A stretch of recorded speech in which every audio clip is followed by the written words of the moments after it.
নমস্কার বন্ধুরা, Giriraj herbal care এবং বশিষ্ঠ যোগা প্রশিক্ষণ কেন্দ্রের পক্ষ থেকে আপনাদেরকে জানাই সাদর আমন্ত্রণ। মশলা ঔষধি পর্বে আমাদের অর্থাৎ রান্নাঘরে থাকা বিভিন্ন মশলা থেকে আমরা কিভাবে আমাদের প্রয়োজন মতন ছোটোখাটো সমস্যাগুলো সারিয়ে নিতে পারি, তো সেই নিয়ে এই বিশেষ আলোচনা পর্বে আজকের রয়েছে দারুচিনি। গলা বসে গেলে, ঠান্ডার লেগে অনেক সময় গলা বসে যায়, আওয়াজ বার হয় না, কথা বলতে কষ্ট হয়, তখন কি করবেন? দারুচিনির মিহি গুঁড়ো আধ চা চামচ, ফোটানো গরম জল আধ কাপ। দারুচিনি পরিষ্কার শিলে জল ছাড়া বাটুন, গুঁড়ো বার হবে। ছাঁকনিতে ওই গুঁড়ো ছেঁকে নিন। রাতে আধ কাপ জলে আধ চা চামচ পরিমাণ গুঁড়ো ভিজিয়ে দিন। সকালে খালি পেটে প্রথমে জলটা খান। 2-1 দিন এভাবে খেলে গলার আওয়াজ পরিষ্কার হবে। কুচো কৃমির উৎপাত হলেও এভাবে দারুচিনির জল ব্যবহার করতে পারেন। মাথার যন্ত্রণায়, শরৎ ও হেমন্তকালে মাথায় হিম লেগে সর্দি বসে, মাথার যন্ত্রণা হয়, সাথে সাথে একটু আধটু জ্বরও হতে পারে। এই সমস্যা মেটাতে কি করবেন?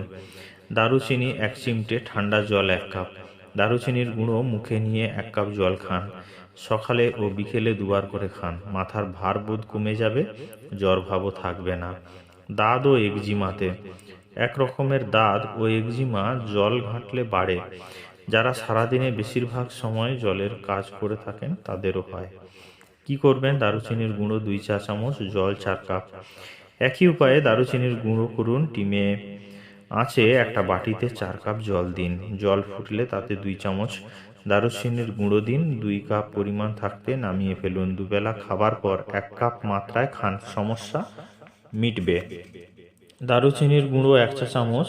দুধের সর বা রেড়ির তেল, যাকে ক্যাস্টর অয়েল বলা হয়, 1 চা চামচ।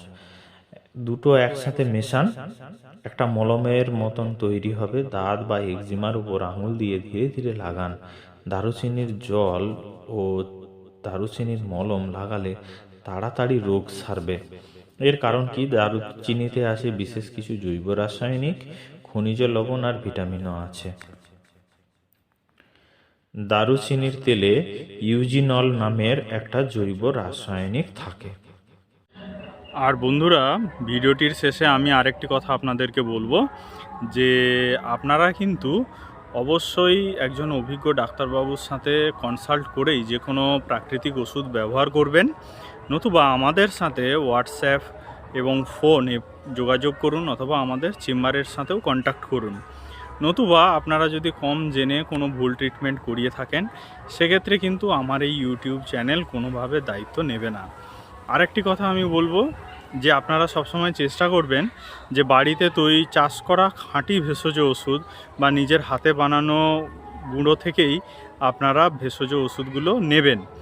তাতে করে আপনারা রেজাল্ট খুব ভালো পাবেন। আর ভিডিওটি ভালো লেগে থাকলে তাহলে অবশ্যই সাবস্ক্রাইব করবেন এবং বন্ধুবান্ধবের মধ্যে শেয়ার করবেন। ধন্যবাদ ভিডিওটি দেখার জন্য।